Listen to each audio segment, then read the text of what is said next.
Yo, ladies and gentlemen, what is up? It is your boy MeeSeeksMalik here with today's video. I am going to be reviewing or giving you my full opinion on the Crew 2 closed beta.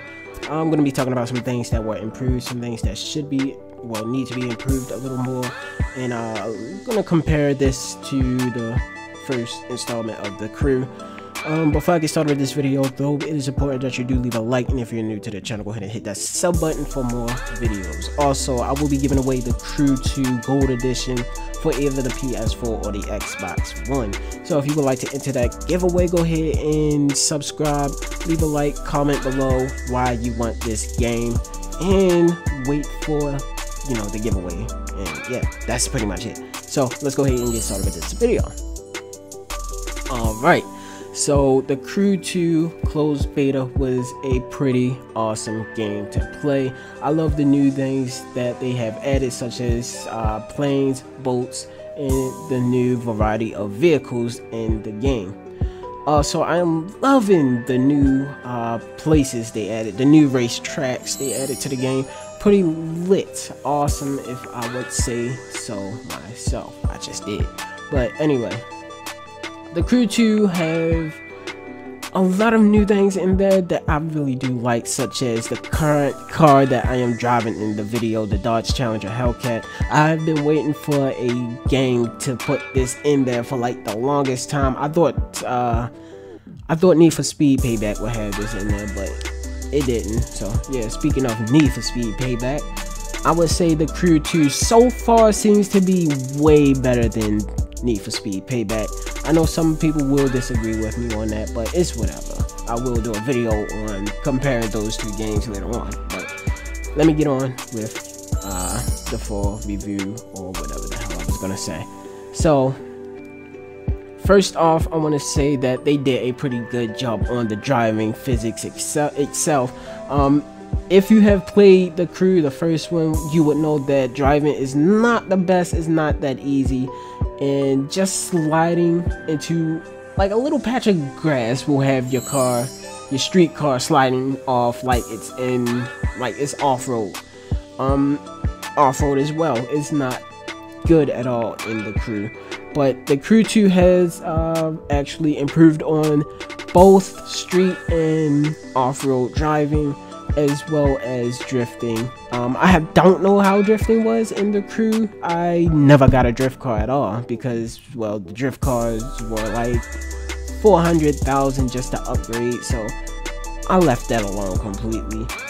And I like the fact that they did add drift monster trucks and all those other type of vehicles, which were in the Crew, but it required a paid expansion, which I don't understand why they did that. They could have just added that in as an expansion on its own for an update, completely free, along with some patches that were well needed in the game. So let me go ahead and start with the patches that were needed. Well, again, vehicle handling was well needed. I like the fact that they did add in these new vehicle varieties, monster trucks, drift cars, and I believe there was one more, drag cars. I haven't done any drag racing or anything. I haven't bought a drag car in the game. I mainly drift and had, the race cars, the hyper cars and stuff like that. So I never really tried the drag racing on there. I'm pretty sure it's pretty good. Better from the first one, hopefully. But yeah, drifting pretty nice in the game. It actually feels like you're driving a car with a welded diff, so I like that, but it could use a little more improvement, as it is kind of hard to keep the car in a drift depending on the car that you have and depending on the upgrades that are on the car itself. I had a little bit of problem actually maintaining a drift. I constantly had to use the nitrous to keep the drift going, keep it boosting up, and keep the car sideways. But that's, I guess that's how it's going to be for now. I like what they did to some areas. The rocky areas, I do not see as much snow. If you guys have been up there to the ski ramp in the first crew and you've tried it in the crew 2 beta, you'll see that there isn't any snow up there. I'm not sure what's up with that, why they didn't add any snow, but hey, it's something that I do look forward to, as this was the beta. Maybe they will edit in a little later on, hopefully they do, because snow drifting is pretty fucking fun, pretty awesome, and yeah, it's just pretty fun and awesome. Alright, so the changing from different vehicles such as planes and boats, that was a pretty cool little feature they had in there. A quick menu for the plane, the boat, the cars, and I think it was pretty awesome that they did add that in there. But my main problem is switching between, like, if you go to the cars and you want a different car, you would have to go to the options menu and select your vehicle. I don't really like that. It's kind of slow, not as it was on the first game where you had to open up a little menu and just switch your vehicle like that. You could keep driving and also repair the vehicle. Vehicle damage will disappear over time. I like that because I don't have to worry about constantly wasting money just to fix up my vehicle, my sexy, awesome looking cars. You know how that go. And it was like one of the biggest issues for me, because sometimes I would switch to another car and the car would look completely like shit. I will say that it would look completely like shit. So I'm pretty glad they actually got rid of well, not completely got rid of vehicle damage, because you will see it, but it will disappear over time as you're driving. You don't have to worry about wasting any money just to fix it, and I do like that, like I said. Now, switching between plane, boat, and vehicles, I have noticed a little issue in that, and I hope they do fix this.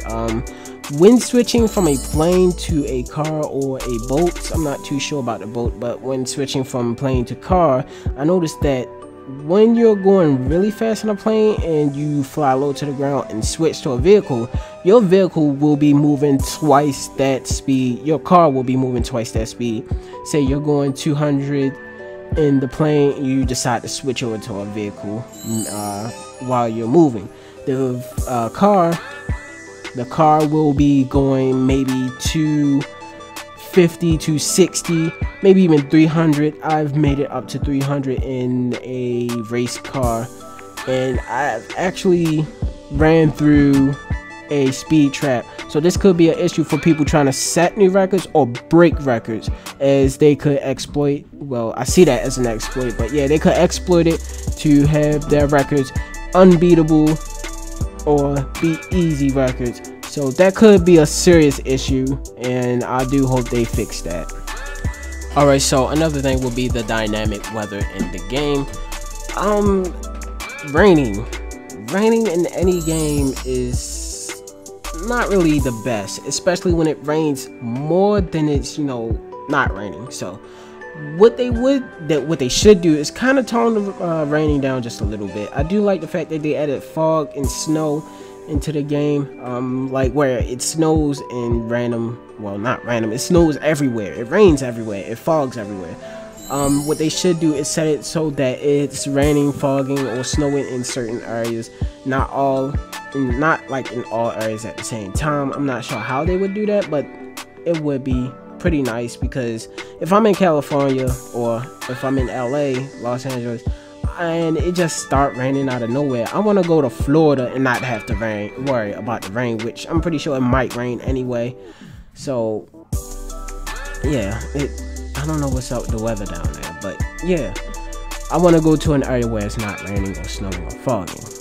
As for the snow, I like the fact that they added random snow occurrences where, like, it'll snow and it'll have like the whole ground area like sticking with snow. So that's pretty cool. That was a cool feature to see in the game, and I hope they find a way to do more with that, because like in the rocky areas there was no snow whatsoever. So hopefully they make some changes to that, as well as the music options.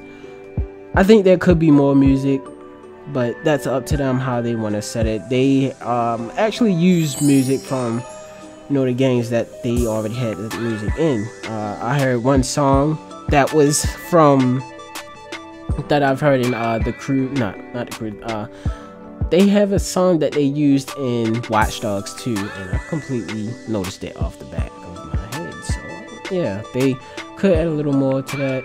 They could add a little more to, you know, everything. The world is pretty empty. I've seen less cities, a lot of landscape, a lot of trees. Hopefully they add more to that. But anyway, that's my full opinion on the game, my full review, or somewhat of a review.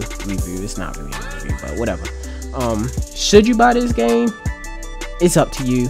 Not everyone is into racing games, but if you are, you should definitely get this game. It is pretty fun and awesome to play with friends and so on. If you're not a racing gamer, you could give this a try. It's pretty fun.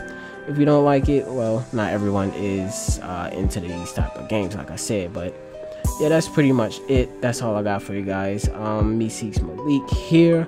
Make sure that you do leave a like, subscribe, stay active, make sure notifications are on, and peace out, everybody.